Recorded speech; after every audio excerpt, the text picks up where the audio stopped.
ಎಲ್ಲರೂ ಗೊತ್ತಿರ್ತಾರೆ, ಹಂಗಂದ ತಕ್ಷಣನೇ ಇಟ್ಕೊಬಿಡ್ತಾರ, ಮಾತಾಡ್ತಾರ.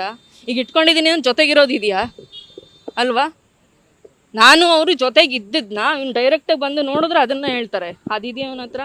ಈಗ ಕಾಲ್ ಲಿಸ್ಟ್ ಅಂತಾನೆ, ಕಾಲ್ ಲಿಸ್ಟ್ ಹೆಂಗೆ ತೆಗ್ಸಕ್ಕೆ ಸಾಧ್ಯ? ಅದು ಯಾವ ಟೈಮಲ್ಲಿ ತೆಗಿತಾರೆ ನಿಮಗೆ ಗೊತ್ತಿರುತ್ತೆ ಅಲ್ವಾ? ಇವ್ನು ಹೆಂಗೆ ತೆಗ್ದ ಅದೆಲ್ಲ?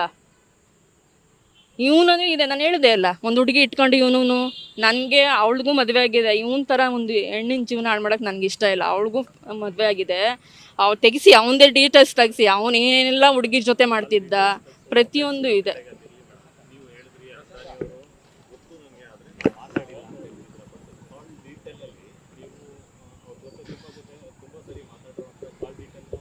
ಯಾವುದು ಇಲ್ಲ ಸರ್, ಯಾವ ಡೀಟೇಲ್ಸು ಇಲ್ಲ. ಅಂದರೆ ನನ್ನ ಹತ್ರ ಫೋನೇ ಕೊಟ್ಟಿರಲಿಲ್ಲ ಅವನು.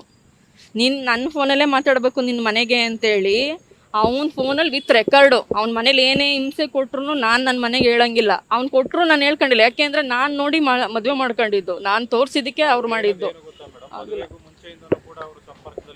ಇಲ್ಲ ಸರ್, ಜೂನಲ್ಲಿ ನಾನು ನೋಡಿ ಹೋಗಿದ್ದವನು, ಮದುವೆ ಆಗಿದ್ದು ನವೆಂಬರ್. ಅಲ್ಲಿ ತನಕ ಅವನು ಏನು ಮಾಡ್ತಿದ್ದ? ಈಗ ನನಗೇನೋ ಬೇರೆ ಥರ ಇದೆ ಅಂದರೆ ಅವ್ನು ಬಂದು ಕಂಡುಹಿಡಿಬೋದಿತ್ತು. ನಮ್ಮ ಊರಿಗೆಲ್ಲ ನಾನು ಬೇಲಿ ಹಾಕಿರಲಿಲ್ಲ ಅಲ್ವಾ?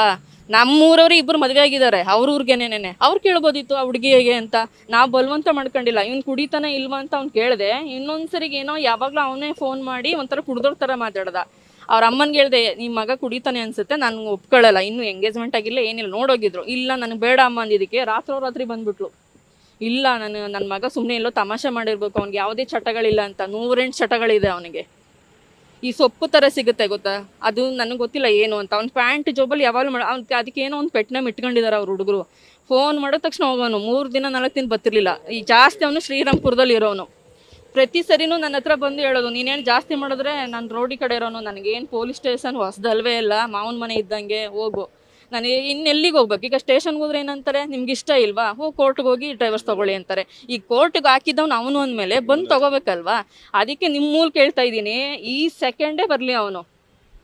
ಈಗ ಕೊಟ್ಟಿಲ್ಲ ಅಂತ ಹೇಳ್ತಿದ್ದಾನಲ್ಲ, ಈ ಸೆಕೆಂಡ್ ಬಂದು ನಿಂತ್ಕೊಳ್ಳಿ. ನಾನು ಪೇಪರು ಸೈನ್ ಮಾಡಿಲ್ಲ ಅಂದರೆ ಕೇಳಿ, ಅವ್ನು ಮದುವೆ ಆಗ್ತಾನಾ ಈಗಲೇ ಆಗಲಿ, ನನಗಿಲ್ಲ. ನಾನು ನೋಡಿರೋನು ಮುಂದೆ ಅವನು ಹೇಳಿದ್ನಲ್ಲ, 10 ವರ್ಷ ಬೇಕಾಗಿರಲಿಲ್ಲ ಒಂದು ಹುಡುಗಿ ಡೈವರ್ಸ್ ಕೊಟ್ಬಿಟ್ಟು ಇನ್ನೊಬ್ಳು ಸಂಸಾರ ಮಾಡೋ ತಾಕತ್ತು ಅವ್ನಿಗಿಲ್ಲ.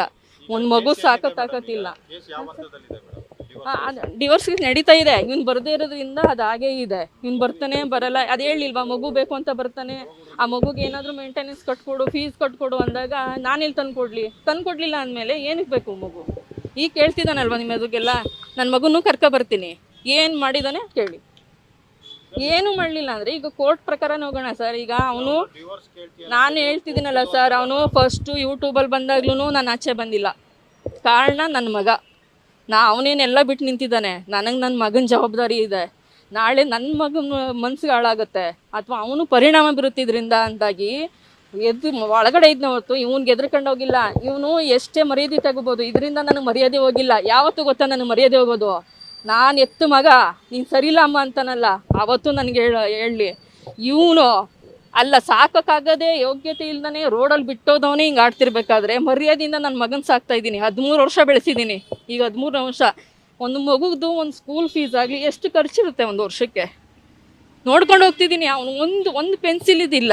ಏನಕ್ಕೀಗ ಈ ಥರ ಎಲ್ಲ ತಗೊಂಡು ಏನು ಒಬ್ರು ಇಟ್ಕೊಂಡೇ ಒಬ್ರು ಸಂಸಾರ ಮಾಡ್ತಾರ, ಜೀವನ ಮಾಡ್ತಾರ?